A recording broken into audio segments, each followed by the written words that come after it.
As adults, we're often searching for something new.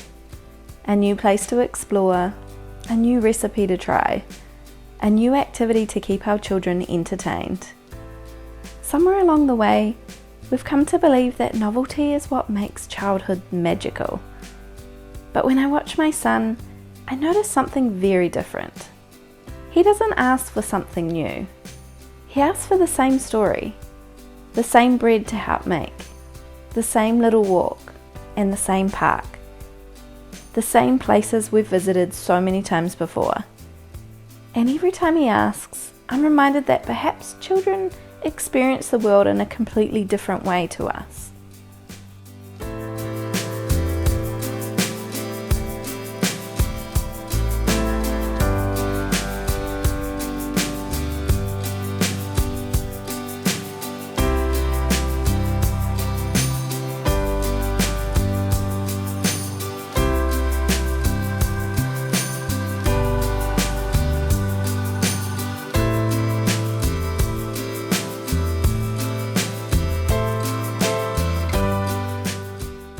This week we baked our usual bread together. It's a recipe we've made many times now.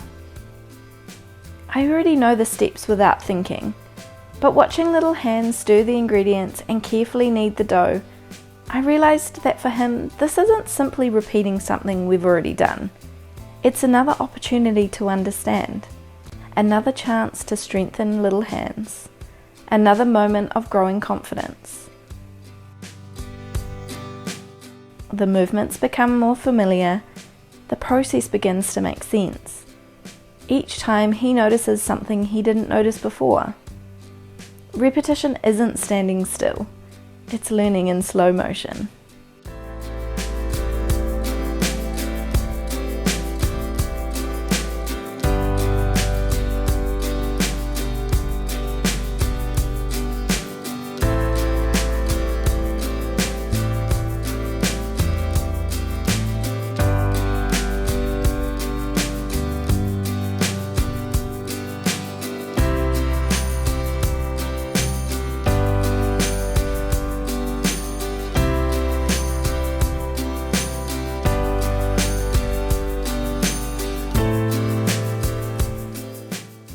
I think children can teach us something we've forgotten. We often assume that they need endless entertainment, that every week should bring a new sensory activity, a new outing, a new craft, and honestly, just looking on social media sends us that message. But children rarely ask for those things. Instead, they return to what they already love, the story they've heard 20 times, the song they know every word to, the muddy puddle, the familiar path through the trees, the recipe they've helped make before. And maybe that's because repetition creates something much deeper than excitement. It creates belonging.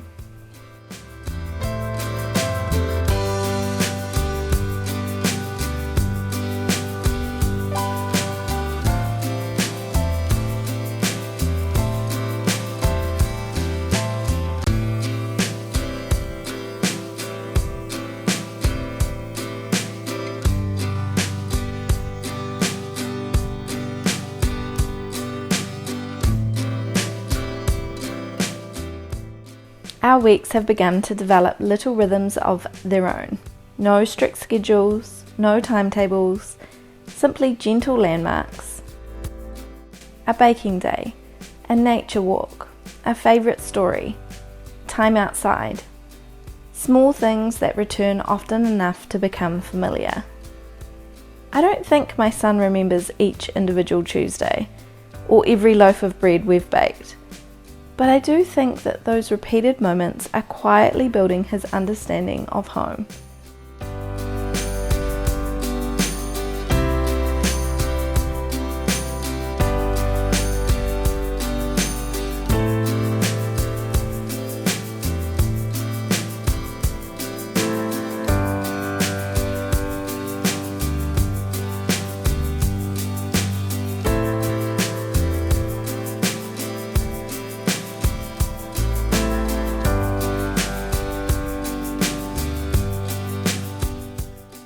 There's something really reassuring about knowing what comes next.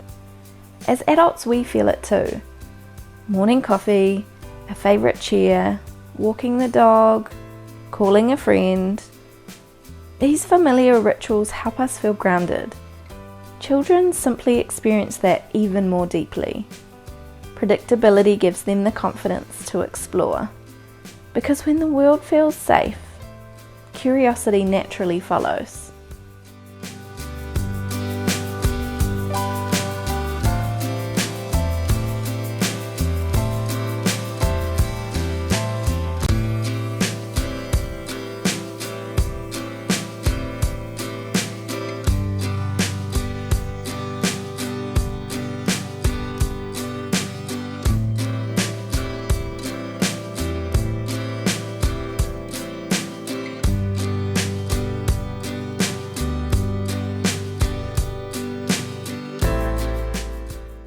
The more I lean into repetition, the calmer our days seem to become. There's less pressure to constantly create, less pressure to perform, less wondering if I'm doing enough. Instead, I find myself noticing the richness that's already here. A familiar recipe becomes a chance to talk. A familiar walk becomes an opportunity to notice the changing seasons.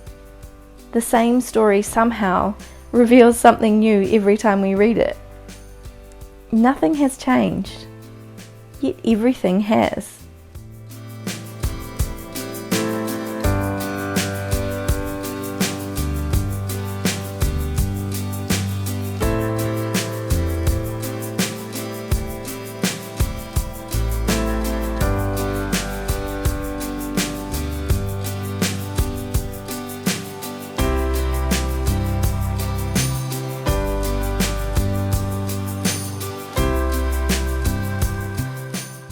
I think that's one of the quiet gifts of family rhythm. Not that it makes every day identical, but that it creates gentle anchors we return to again and again. The seasons still change, our children still grow, life continues to surprise us.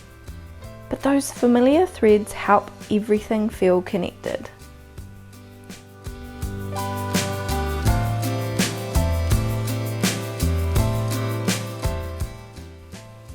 I notice myself when we're baking, how much more my son can do now than he could have weeks ago, definitely months ago. And I think that's really special too. Sometimes it takes doing the same things over and over to make us stop and really see what's going on.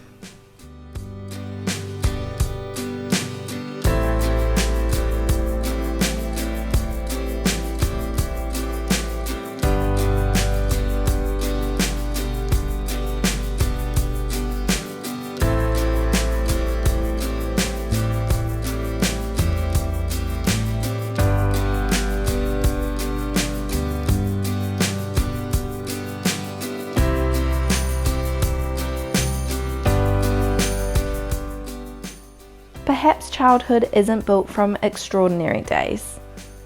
Perhaps it's built from ordinary days, lovingly repeated. The same hands helping in the kitchen, the same story before bed, the same path through the trees, the same song sung together in the car. Tiny moments that seem almost invisible while we're living them. Until one day we realize they became the memories.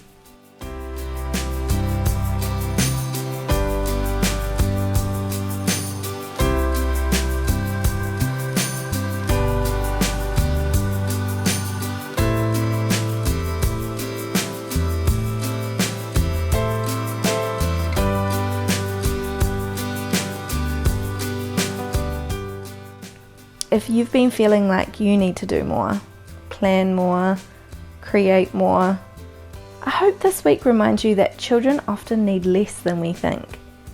Not less of us, just less pressure for everything to be new. Sometimes the greatest gift we can offer is simply returning to what already brings joy, again and again and again. Thank you so much for spending a little part of your week with us. If you're wanting a little inspiration for creating these gentle seasonal rhythms in your own home, my seasonal rhythm guides are filled with simple stories, recipes, crafts, and nature ideas that you can return to throughout the season.